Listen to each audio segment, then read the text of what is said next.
Tuhan bersamamu dan bersama rohmu. Inilah Injil suci menurut Lukas. Dimuliakanlah Tuhan. Sekali peristiwa, Yesus berdiri di pantai Danau Genesaret.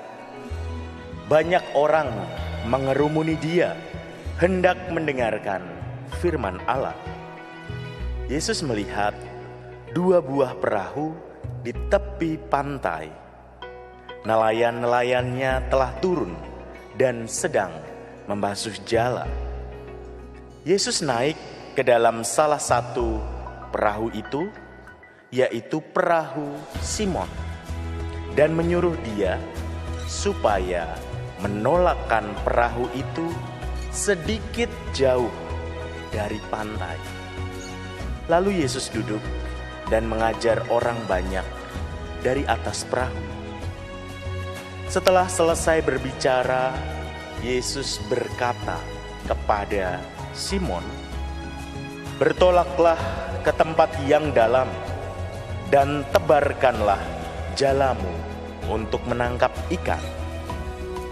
Simon menjawab, "Guru, telah sepanjang malam kami bekerja keras dan kami tidak menangkap apa-apa. Tetapi karena perintahmu, aku akan menebarkan jala juga." Dan setelah melakukannya, mereka menangkap ikan dalam jumlah yang besar, sehingga jala mereka mulai koyak. Lalu mereka memberi isyarat kepada teman-teman di perahu yang lain, supaya mereka datang membantu. Maka mereka datang, lalu mengisi kedua perahu itu dengan ikan hingga hampir tenggelam. Melihat hal itu, Simon Petrus tersungkur di depan Yesus dan berkata, "Tuhan, tinggalkanlah aku, karena aku ini orang berdosa." Sebab Simon dan teman-temannya takjub karena banyaknya ikan yang mereka tangkap. Demikian juga Yakobus dan Yohanes, anak-anak Zebedeus, yang menjadi teman Simon. Yesus lalu berkata kepada Simon, "Jangan takut. Mulai sekarang engkau akan menjala manusia." Sesudah menghela perahu-perahunya ke darat, mereka pun meninggalkan segala sesuatu dan mengikuti Yesus. Demikianlah sabda Tuhan. Terpujilah Kristus. Saudari dan saudara terkasih, bila kita coba cermati dan kita bandingkan ketiga bacaan hari ini, bacaan pertama, kedua maupun bacaan Injil, ada 3 gerak. Ada 3 gerak yang dapat kita pelajari. Ketiga gerak itu antara lain, yang pertama, sapaan dari Allah hadir lewat pengalaman harian. Yesaya dalam bacaan pertama disapa lewat peristiwa alam. Paulus dalam bacaan kedua diingatkan dalam peristiwa ketika dia jatuh atau pengalaman kejatuhannya. Dan Petrus dalam bacaan Injil dipanggil saat dia menjalankan pekerjaannya sebagai nelayan. Dari kisah yang beragam itu, kita bisa memahami bahwa Allah bisa menggunakan banyak cara untuk menyapa, mengingatkan, dan memanggil kita. Sapaan itu bisa bersifat personal dan beragam. Tinggal bagaimana kita membuka hati kita untuk mendengarkan sapaan. Itu poin yang pertama. Yang kedua, kerendahan hati adalah kunci untuk menanggapi. Bila kita lihat ketiga kisah dalam bacaan tadi, mereka, entah Yesaya, Paulus maupun Petrus, memperlihatkan sisi keterbukaan hati pada batinnya. Mereka mengakui kelemahan mereka, ketidaklayakan mereka, namun di sisi lain mereka juga mau membangun diri. Artinya bukan hanya minder, bukan hanya tidak layak, tetapi juga mau membentuk diri menjadi pribadi lebih baik. Dan yang ketiga, poin ketiga, memilih untuk bergerak.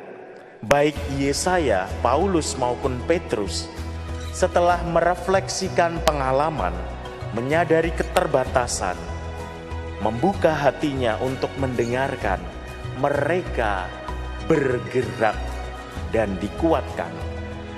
Mereka mau menjalani perutusannya dengan segera, tidak menunda-nunda. Jangan takut. Demikian yang dipesankan Yesus kepada Petrus. Ungkapan jangan takut bukan berarti bisa berbuat semaunya sendiri. Bukan itu.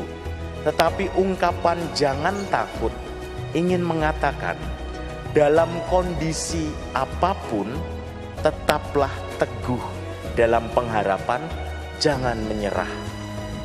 Pesan ini pula yang dapat kita refleksikan dalam kondisi kita yang sekarang. Secara khusus kita juga bisa berkaca dari pengalaman Petrus. Saat itu Petrus mengalami kesulitan.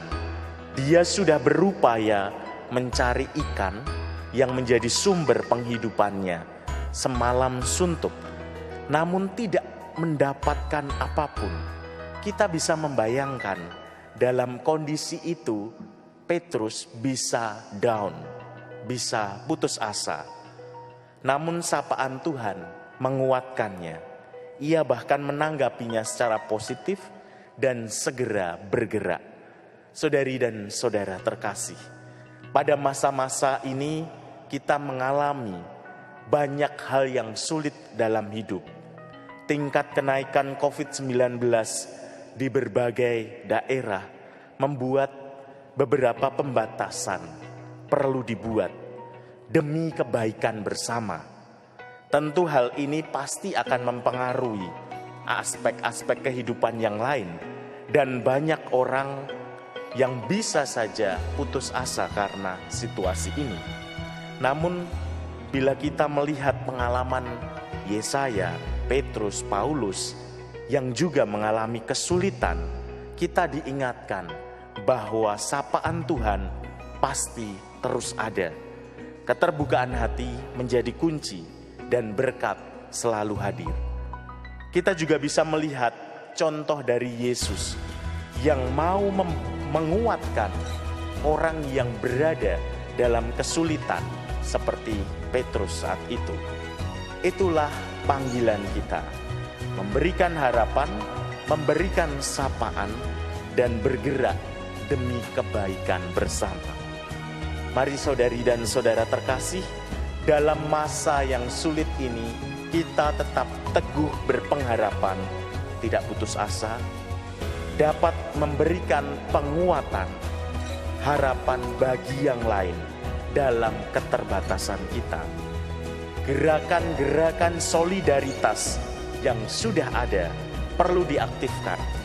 Penerapan protokol kesehatan dimanapun perlu dijalankan.